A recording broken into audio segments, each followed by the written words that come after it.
Gypsy's double talk. First double talk. My mom kicked me out of the house.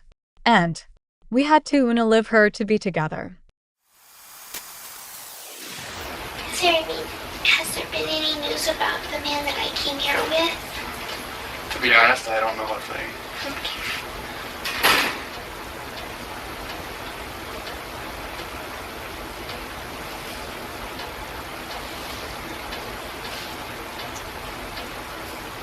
I didn't even know you came here with anyone. That's how little I know. Yeah. So? I'm originally from Missouri. Okay. And, I came here. My mom kicked me out of the house. And she was like, well, it's time you grow up. So I got out on my own. And I called my boyfriend. And he lives in Big Bend. And he came down to Springfield to pick me up. Anyway, we took our home bus, and everything seems fine. Our bus got delayed a little bit, but we got here okay. And then a couple days went by, perfectly normal. All of a sudden, we wake up to a loud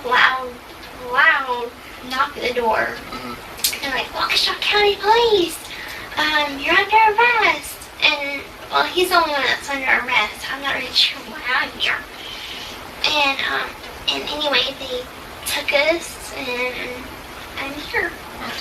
And I don't know what's going on with it. I came here because my mother kicked me out of my house.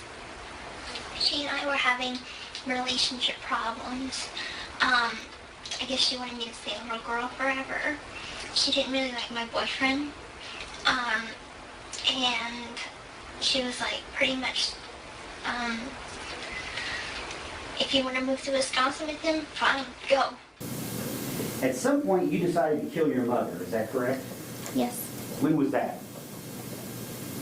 Thoughts of it started a year prior to the murder actually happening.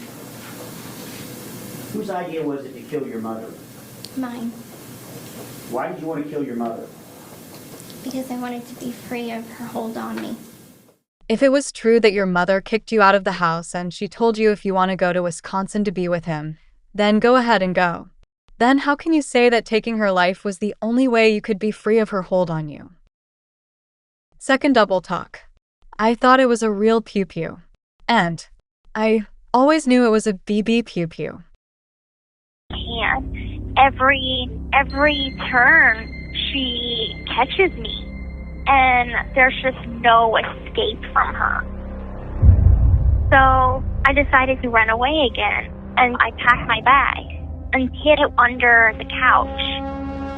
But one night she had a suspicion, and she found my bag. She was like, "You were gonna run away again, weren't you?"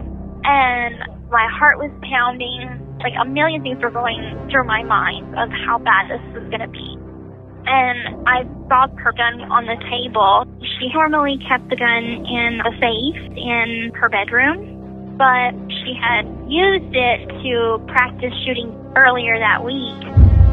And that's when I grabbed the gun and I threatened her with it. And before I knew it, I pulled the trigger as many times as I could.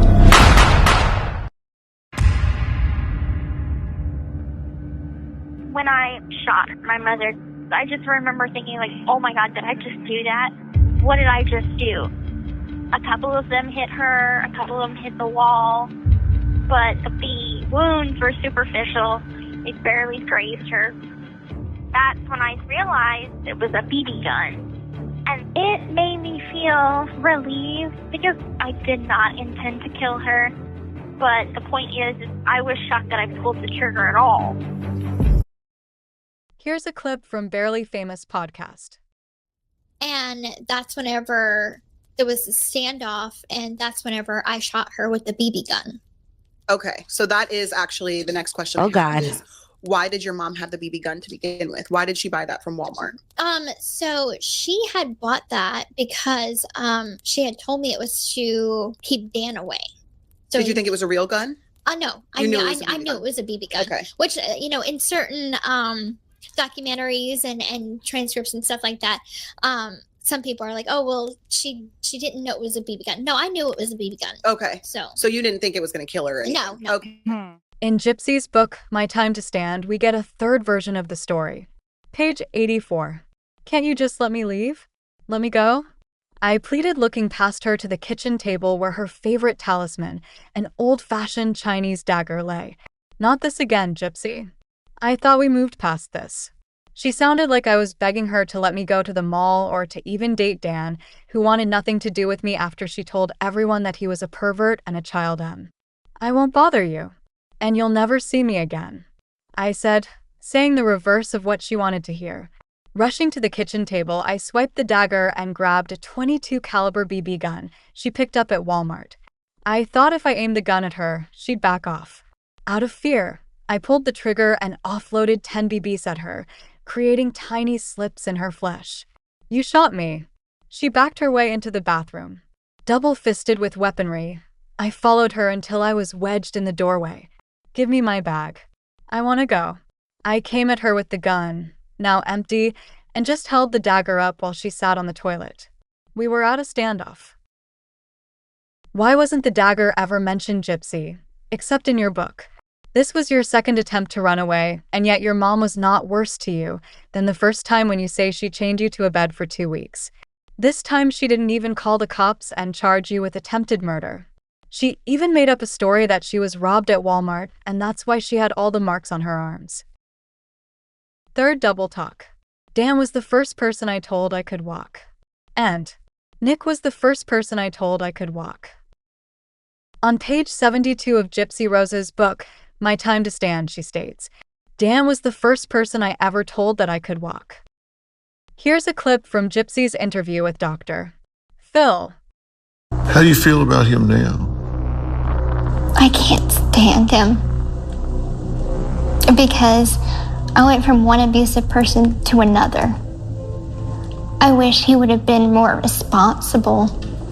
He was the first person I ever told that I could walk.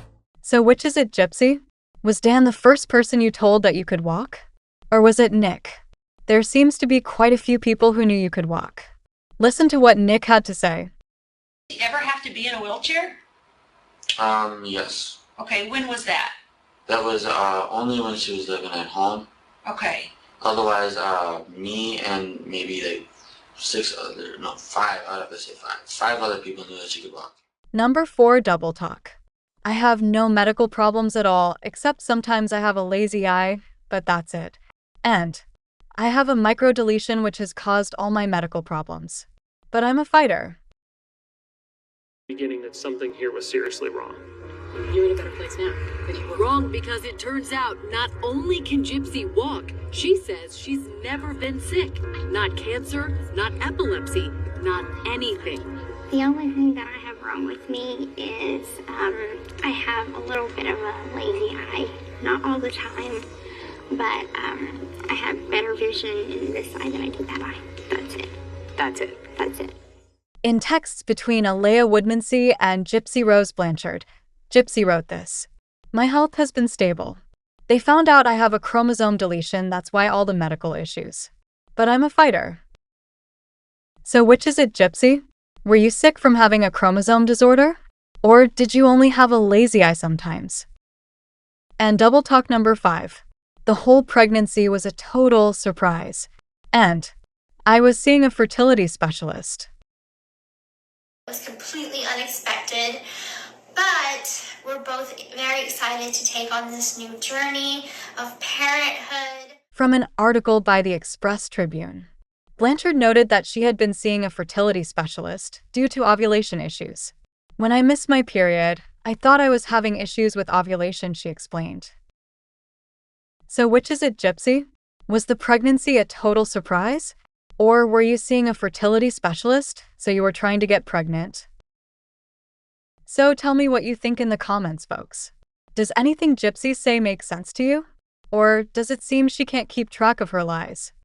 By the way, because of a certain content creator, I have been demonetized for a few months, and I have to do a second appeal to get remonetized at the end of April.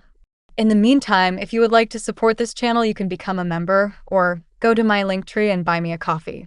Thank you for all your support.